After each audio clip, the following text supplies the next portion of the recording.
Hey, thanks for tuning in. I'm pretty welcome to my podcast. Did you ever find yourself in a position where you think, "Oh, change is really easy. I'll just change my habits in a snap."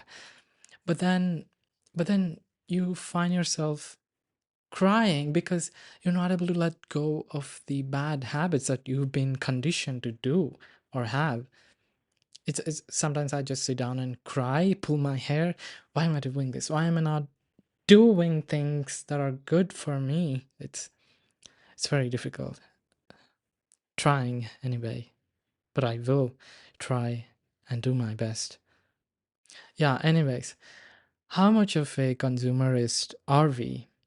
Did you ever caught yourself buying something you don't need just because it was on for sale? Yeah, me too. One time I bought a planner, sketchbook, and a lot of notebooks. But here's the thing, I don't even journal. I don't even write anything in my notebooks. That notebook is still sitting on my shelf, completely empty. But when I bought it, oh wow, I felt so accomplished. Like I was suddenly the kind of person who writes profound thoughts in neatly bounded books. Reality check, I wasn't. And that got me thinking, how deep are we in the system? And is there a way out? You see, consumerism isn't just about purchasing things, it's about the mindset that fuels those purchases. It's the idea that what we own defines who we are. We are made to believe that success, style, and even personal fulfillment can be measured by our possessions. Take trends, for example. Trends are one of the strongest tools of consumerism. Take fashion, for example. A few years ago, skinny jeans were the thing. Everybody, everyone had them. Then suddenly, baggy jeans took over. And if you were still wearing skinnies, you looked outdated. And let's think about this. Did our bodies change? Did skinny jeans suddenly stop being comfortable or functional? No, the industry decided they were outdated, so we'd feel pressure to replace them. And it's not just fashion, tech companies do the same thing, releasing new phone models with minor upgrades while making the older models feel obsolete. But who benefits from this constant change? Definitely not us. We're the ones spending money, keeping up with the trends that are intentionally designed to be temporary. The real winners are the corporations selling us these products, ensuring we are never satisfied with what we already have. And then social media takes this to another level. This is like a totally different level. Platforms like Instagram, Twitter, Facebook, they aren't just places for entertainment anymore. They're curated marketplaces. Every few posts, there's an ad, an influencer showing off a new skincare routine or a must have desk setup. And they're not just selling products, they are selling identities.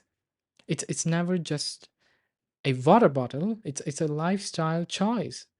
If you drink from this bottle, you're that girl, the one who's healthy, hydrated, and has her life together. And that's where the trap lies. Consumerism convinces us that we don't just want products, we want what they represent. I fell into this too. I remember craving a silver chain around my neck, not because I needed it, but because it felt like it would complete something in me, like it would make me feel more put together. I wasn't even I I wasn't even that into jewelry, but I had convinced myself that the absence of the chain meant something was missing. I felt that when a friend who I had a fallout gifted me a silver chain for my birthday. I don't wear that anymore. It's just lying around. Maybe I'll do something with it. And then there was a watch that my sister gifted me long ago. It's a 3000 watch, fast track. I don't usually wear watches, but just because it's expensive and uh, not because I needed to check the time, but because it made me look like I accomplished something. Wearing the fast track watch. That's something. That's what the society looks like. Looks at you, right, when you have possessions that are expensive. The watch wasn't just a watch, it was an armor, a way to project something outwardly that I didn't always feel inwardly. But here's the thing, once I got over it, once I stopped attaching meaning to these things, it felt lighter. Not because I had found meaning, but because I had let go of the need to prove anything through what I owned. And the worst part is, consumerism isn't just draining our wallets, it's draining our time, energy, and self worth. We work long hours to afford things we don't actually need. And when we finally get them, we're already looking for the next thing. It's an endless loop of dissatisfaction designed to keep us spending. And the real question is, how much of our happiness is real and how much of it has been marketed to us? Here are my personal lessons. I wasn't aware of this for the longest time. I thought my spending habits were just quote unquote personal choices. That's what I told myself. I buy things because I like them, because they make my life better. But then I started noticing patterns, like how I was more likely to buy things when I feel bad about myself. Even ever had one of those days where everything feels heavy? Maybe work was exhausting, maybe someone said something that got under your skin, or maybe you just felt off.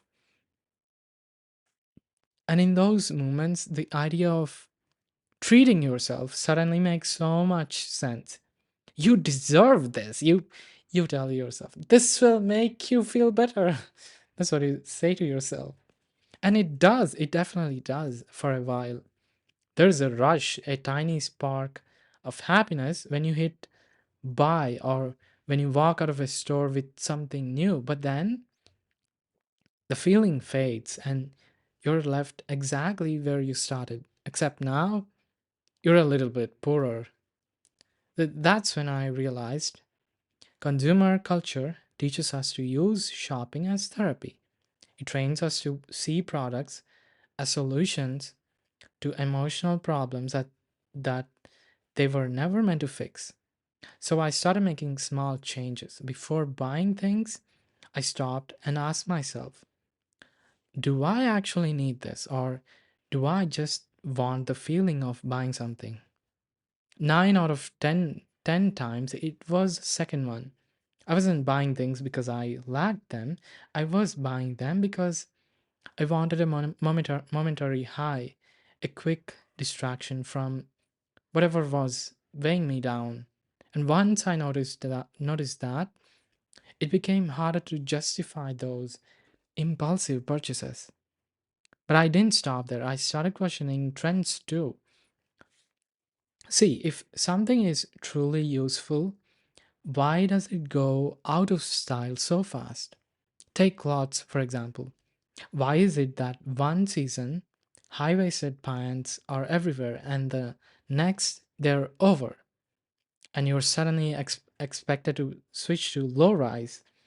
Or why does every influencer swear by a new holy grail skincare product every 6 months?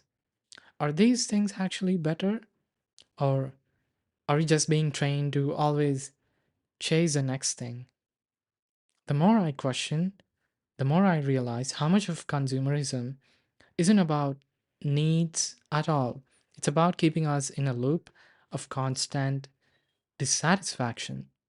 And here's the hardest part: resisting consumer culture is hard because It's not just about individual choices, it's about how the entire system makes us feel like we have to participate to survive. Think about it. We're made to believe that not having the latest tech makes you outdated, not dressing a certain way makes you less put together, not using certain brands makes you less successful. It's exhausting, right? And the worst part, opting out isn't easy. It's not like you can just stop engaging with capitalism entirely unless you plan on living off the grid, and even that requires money to start. And what we can do is be aware of it. We can start making conscious choices instead of mindless ones. We can stop letting corporations dictate how we feel about ourselves, and maybe, just maybe, we can find a little freedom in realizing that we don't need half the things we're told to do, right? And here are my closing thoughts. So, can we escape consumerism completely? Probably not. Not unless you're planning to leave society entirely, live off the land, reject every form of modern exchange, which, let's be honest, isn't realistic for the most of us. But what is possible is awareness. We can stop letting corporations dictate our self worth. We can stop buying into trends that don't serve us. We can take a step back and ask, who benefits when I spend my money on this? Because here's the thing, consumerism isn't just about individual choices, it's about who we are supporting with those choices. Who does our money support? Where does our money go?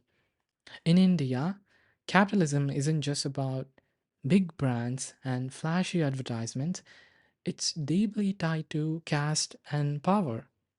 Think about it.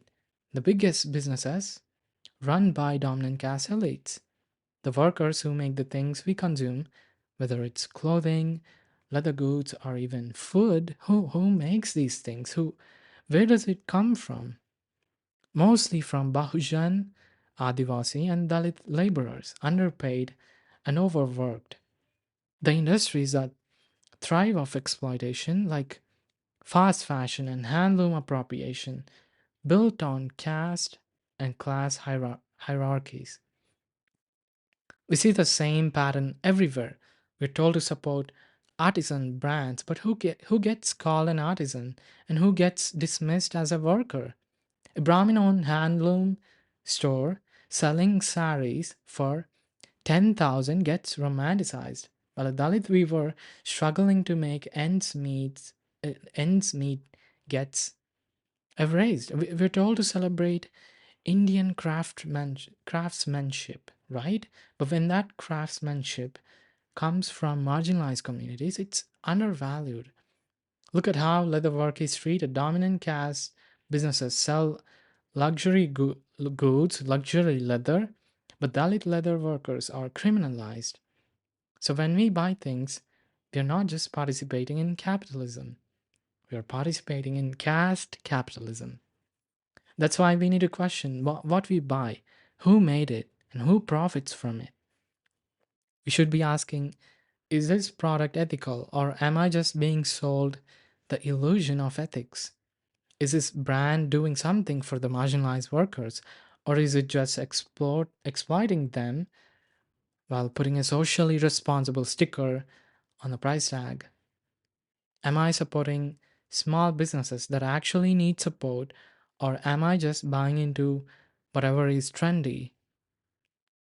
Here's something to try for you, just for 1 week. Track your impulse buys, write down what you bought and why you bought it, who made it, who profits from it. Was it about need, or was it about feeling good in the moment? You might be surprised how much of it wasn't about necessity at all. And you might also start seeing patterns, not just in your habits, but in how the system conditions us to spend mindlessly. If nothing else, remember this.